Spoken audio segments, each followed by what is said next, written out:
Well, 10 scale squad, this is your fault. A couple weeks ago, I made a post on the community forum about the Arrma Infraction MEGA, and I said, hey, I've kind of been looking at these things. What do you think?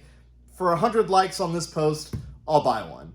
And a few hours later, it had like over 200 likes. So here it is, the Arrma Infraction MEGA, or as I think we should call it, the misdemeanor? Anyway, in this video, we're gonna take it out of the box. We're gonna look at it next to a regular infraction, take it out, and kind of see what's what with it. Let's do it.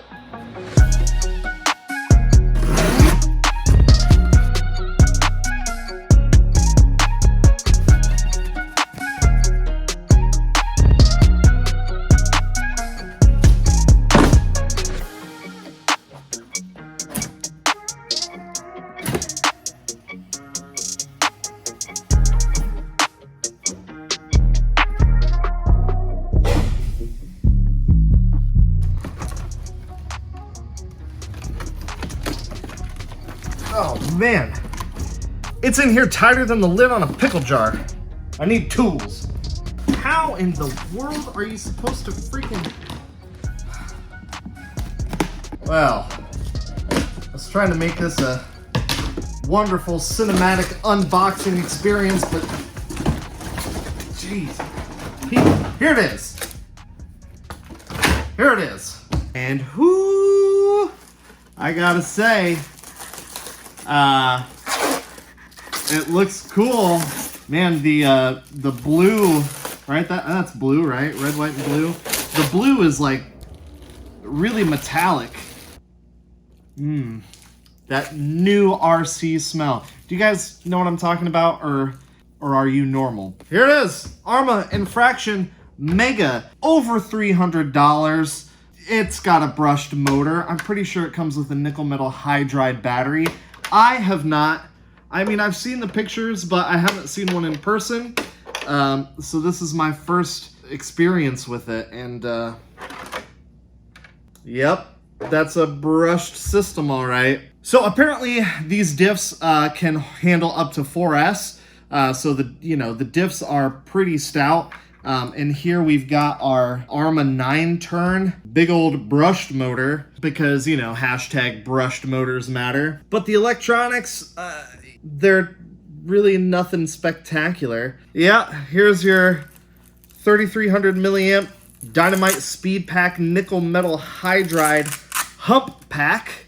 But, it's a nickel metal hydride 7-cell. There's something I haven't said in a while. The nostalgia is real. I would have preferred an option that actually just doesn't come with like a crappy wall charger and a battery. Pass that savings onto the truck itself, because I would say most people are going to ditch this and put a Lipo in it.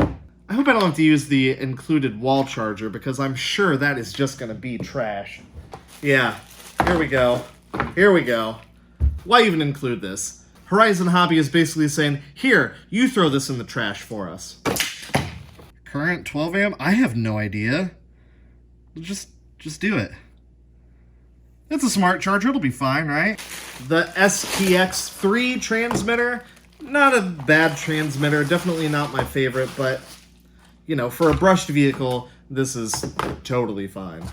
Here it is next to the Big Rock. Now keep in mind, the Big Rock, when I bought it at least, it was actually cheaper than this, and of course it comes with a brushless system, but the chassis is I mean, they're the same chassis really, just different front bulkheads, rear bulkheads, arms, drive shafts, etc., wheels, tires, so on and so forth. But yeah, if you've seen the inside of like a Typhon or a Big Rock, yep, that's what it is.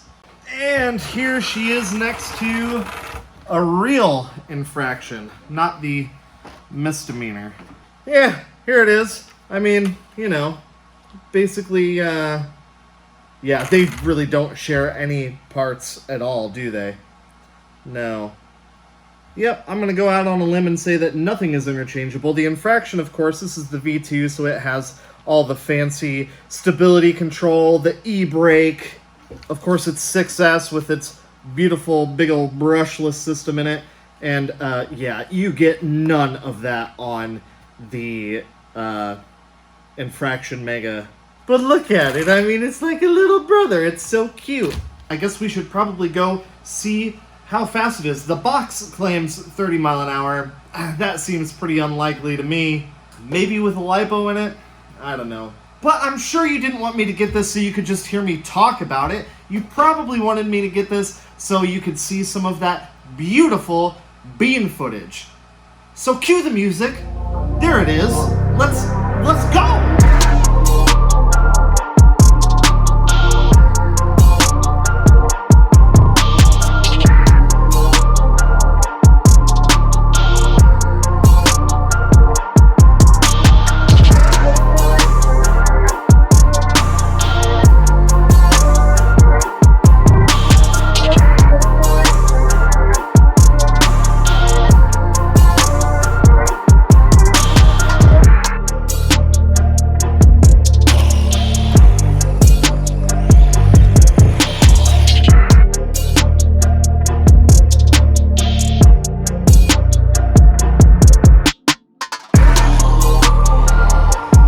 Alright, I got the nickel metal hydride battery in it, the one that was included. Got the GPS speedometer in here. Alright, let's see. Let's see how fast she goes. And I'm gonna say 22. Here we go.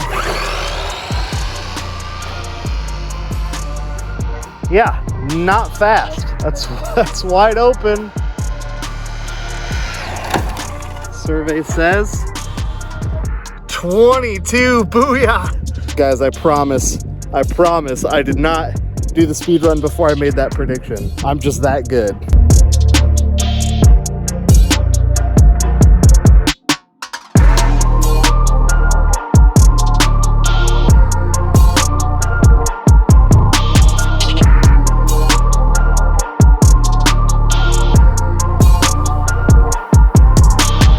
Look at how perfectly this rock fits in here. I can't freaking get it out, and it's jamming up my steering.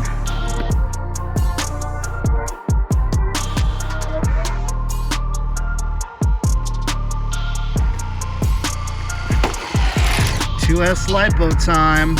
And yes, I changed the jumper. What, you think this is my first day? Come on. So what do we think it's gonna do on a 2S lipo? Oops, nope, that's not what I want. 22 on nickel metal hydride. I'm gonna say 24 on lipo. Let's do it. Oh yeah, it's definitely got more jam. Definitely got more jam. What does that say? 23. I think we can get more out of it. I'm really gonna let her wind out here.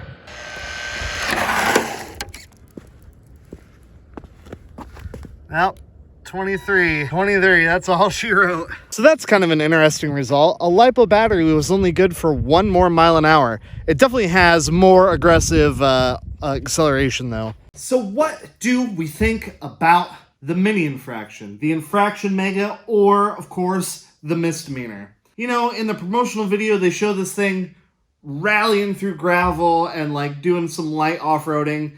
That was not my experience. The little bit that I ran it off-road, I got stone stuck in the steering multiple times.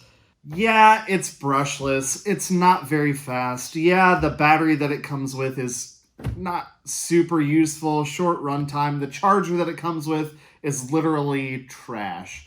And coming in at $300 and some odd, it is expensive for being a brushed thing that you can't take off road. But you know, it's kind of similar to the Traxxas 4Tech 3.0. You know, that thing is just a giant on-road car that's brushed and isn't very fast. I think the box said like maybe 35, so one thing's for sure, it ain't gonna do 35. But yeah, I mean, so, I don't know, Arrma and Traxxas, they both have like a big on-road brushed thing. Everything's expensive at the moment. I don't know if you've ever watched that TV show called The News, but unfortunately, that's just kind of the way of the world at the moment. Is it needlessly expensive? I don't know. This thing does have some really good things. Like, this thing handles awesome. I was able to flick it around, drift it around corners, and the thing stayed really well planted. It handles way better than it has any business to. And I gotta imagine that Arrma knows that you're gonna upgrade this, because they put those heavy-duty diffs in it that they say are good for 4S. So, it is a pretty solid platform to upgrade. And maybe you don't like the Spectrum Firma stuff, so you want to throw a Castle system in here. You want to throw Hobbywing system in here. You want to throw a Traxxas VXL system in here, and live that blasphemy life. Who am I to judge? Yeah, I don't know. The wheels, I don't know. I might paint the wheels gold. I might, because gold steelies have a special place in my heart. And as far as upgrading, I'm going to leave that up to you guys. I want you to tell me what I should do with this. Should I upgrade it to a brushless system? How should I modify it? Should I stick with a brushed system and see how much speed and performance we can get out of just a regular brushed system? There's definitely some room for improvement on this thing. Should I put a gyro in it? Where do we go from here? I'm going to leave that up to you. So let me know down below. And whichever comment for modification gets the most thumbs up, that's what we'll do. Because like I said, this thing is completely your fault to begin with. I wouldn't have bought it if it wasn't for you guys. So you guys might as well have a say in what we do with this looking forward. Thank you so much for watching. If this is your first time checking out 10 Skill Garage, where you been, man? We've been doing all kinds of shenanigans. We've got some epic stuff coming up. You're gonna want to stick around. All right, guys. Until next time.